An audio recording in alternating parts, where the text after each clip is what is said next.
Hello, నేను miss రావు.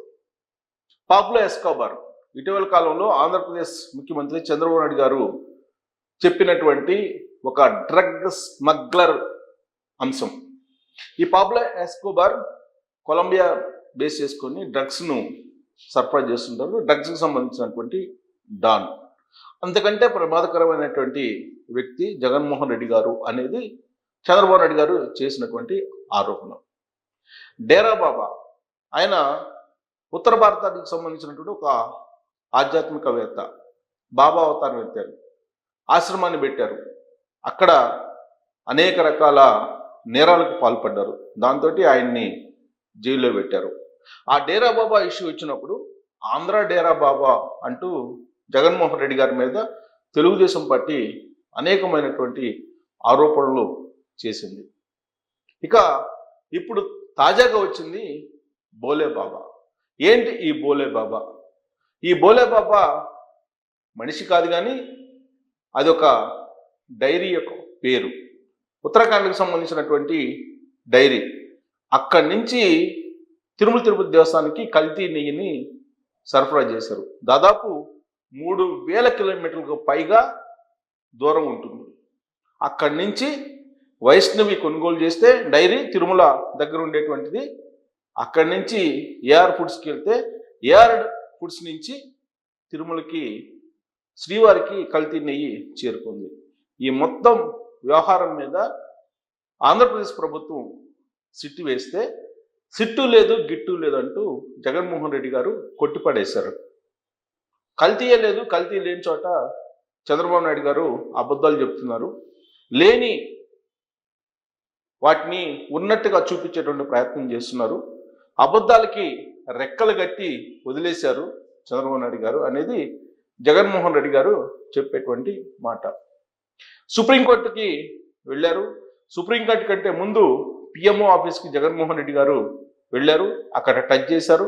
ఆ తర్వాత సుప్రీంకోర్టు చీఫ్ జస్టిస్ చంద్రచూడ్ గారికి లెటర్ రాశారు. ఆ తర్వాత సుప్రీంకోర్టులో పిటిషన్ విచారణకు వచ్చింది.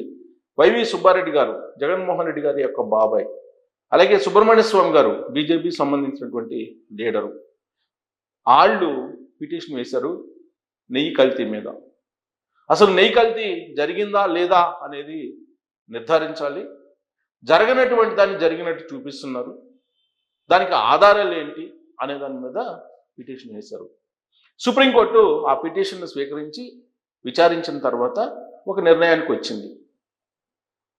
కేంద్ర ప్రభుత్వం, రాష్ట్ర ప్రభుత్వం సంయుక్తంగా ఒక స్వతంత్ర సిట్ చేత విచారణ జరిపించాలి అనేది సుప్రీంకోర్టు యొక్క డైరెక్షన్.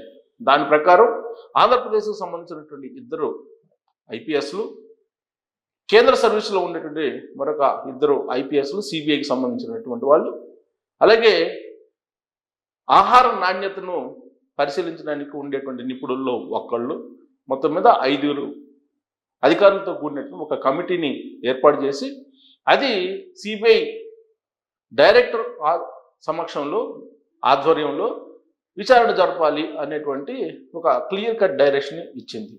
దీంతో చంద్రబాబు నాయుడు గారు వేసినటువంటి సిట్ వెళ్ళిపోయింది. చంద్రబాబు నాయుడు గారు ఏదైతే అనుకున్నారో అది జరగలేదు. చంద్రబాబు నాయుడు గారిని తప్పుపట్టారు.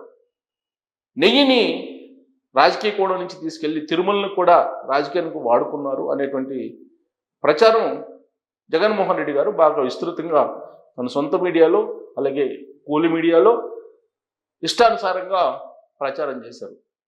అసలు ఆ ప్రచారం చేసి జగన్మోహన్ రెడ్డి గారు సాధించింది ఏంటి అనేటువంటి ఒక నిశ్చితంగా పరిశీలించి మనం కనుక విశ్లేషణ చేసుకుంటే, జగన్మోహన్ రెడ్డి గారు తన గొయ్యి తానే తీసుకున్నారు అనేటువంటి అభిప్రాయం కలుగుతుంది.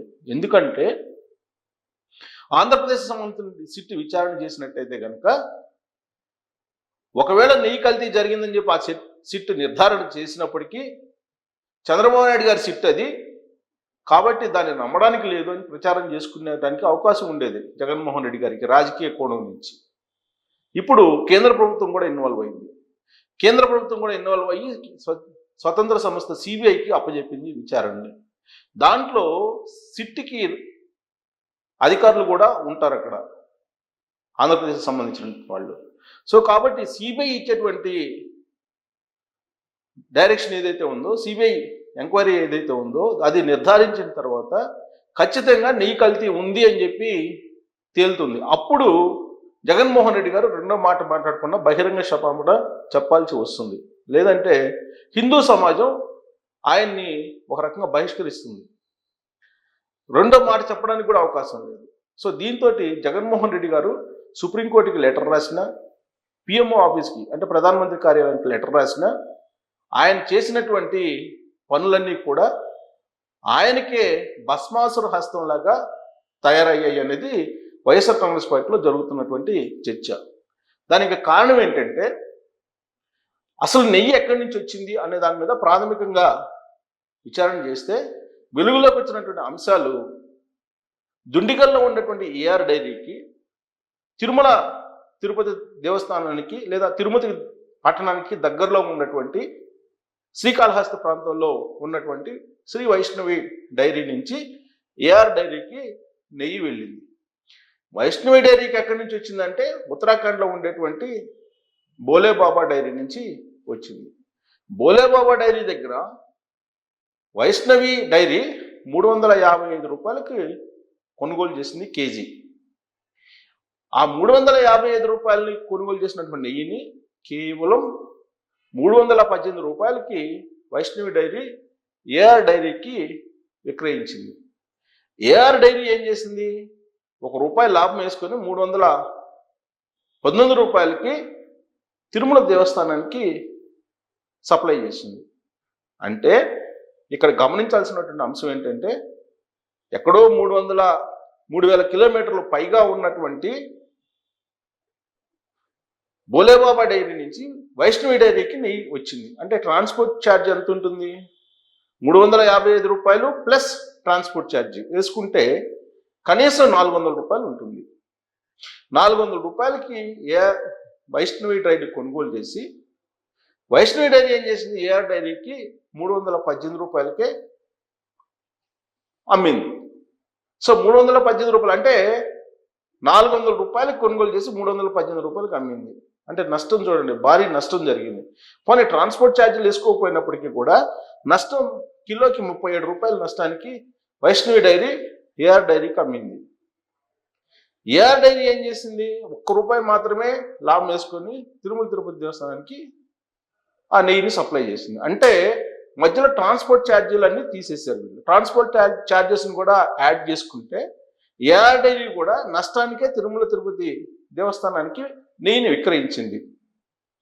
ఈ నష్టం ఏదైతే ఉందో, ఈ నష్టాన్ని నెయ్యిలో కలిపి ఆ తర్వాత ట్రాన్స్పోర్ట్ ఛార్జీని కూడా కలిపితే కల్తీ ఏ స్థాయిలో వీళ్ళు చేశారు? అసలు నెయ్యిలో కొవ్వుని కలిపారా, కొవ్వులో నెయ్యిని కలిపారా అనేటువంటి డౌట్ వస్తుంది. ఇలాంటి సందర్భంలో, పక్కాగా దొరికినటువంటి సందర్భంలో జగన్మోహన్ రెడ్డి గారు ఆయన చేసినటువంటి ప్రయత్నం ఆయనకే చుట్టుకోబోతుంది ఇప్పుడు. కారణం ఏంటంటే, బోర్డుకు సంబంధించినటువంటి మార్కెటింగ్ కమిటీ ఏదైతే ఉందో దాన్ని తిరుమల తిరుపతి దేవస్థానం బోర్డు వేసిందని చెప్పి జగన్మోహన్ రెడ్డి గారే చెప్తున్నారు. సో బోర్డు సభ్యులను విచారిస్తారు, ఆ తర్వాత చైర్మన్లను విచారిస్తారు. ఆ చైర్మన్ నిర్ణయం తీసుకోవడం వెనుక ఎవరున్నారు అనేది కూడా విచారిస్తే కనుక అప్పుడు జగన్మోహన్ రెడ్డి గారి వైపు ఖచ్చితంగా సిబిఐ ఎంటర్ అయ్యేటువంటి అవకాశం ఉంది అనేది ఇప్పుడు వినిపిస్తుంది. మరొక అంశం ఏంటంటే, ఇప్పుడు ఏఆర్ డైరీ కానీ లేదా బోలేబాబా డైరీ కానీ లేదా దుండిగల్లో ఉన్నటువంటి ఏఆర్ డైరీతో పాటు శ్రీ వైష్ణవి డైరీ కానీ ఇవన్నీ కూడా జిఎస్టీ నామ్స్ ప్రకారం ప్రతి నెల జిఎస్టీ రిటర్న్స్ వేయాలి. అలాగే ఇన్కమ్ ట్యాక్స్ రిటర్న్స్ కూడా 3 నెలలకు ఒకసారి వేయాలి కార్పొరేట్ లా ప్రకారం. వీటిని కనుక మనం బయటికి తీసి కనుక అబ్జర్వ్ చేస్తే వీళ్ళు చూపించినటువంటి రేట్లు ఎంత ఉన్నాయి, ప్రాఫిట్ చూపించారా, లాస్ చూపించారా అనేది కనుక పరిశీలిస్తే మొత్తం భాగవతం బయటకు వచ్చేటువంటి అవకాశం ఉంది. అందుకే చంద్రబాబు నాయుడు గారు ఎప్పుడు కూడా పాబ్లో ఎస్కోబార్ అన్న జగన్మోహన్ రెడ్డి గారిని, లేదా డేరా బాబా అన్న, లేదా తాజాగా బోలే బాబా అన్నా ఏదన్నా కానీ దానికి సంబంధించిన ఆధారాలు ఉంటాయి. అందుకే జగన్మోహన్ రెడ్డి గారు ఇప్పుడు గతంలో ఏపీ డేరాగా, పాబ్లో ఎస్కోబార్గా, ఇప్పుడు బోలే బాబాగా పేరుగాంచారు అని చెప్పి ఇప్పుడు తెలుగుదేశం పార్టీ చెప్తోంది. సో జగన్మోహన్ రెడ్డి గారు ఇప్పుడు అడ్డంగా బుక్ అయినట్టేనా? సిబిఐ విచారణ సక్రమంగా సాగుతుందా? జగన్మోహన్ రెడ్డి గారు చెప్పేవన్నీ అబద్ధాలన్నీ ప్రాథమికంగానే తేలిపోతున్నాయా? అసలు కల్తీ లేని చోట కల్తీ ఉంది, సిట్టు లేదు గిట్టు లేదు అంటూ ఆయన కొట్టిపరేయటంలో అసలు అర్థం ఏంటి అనే దాని మీద కామెంట్ రూపంలో మీ అభిప్రాయాన్ని తెలియజేయగలరు.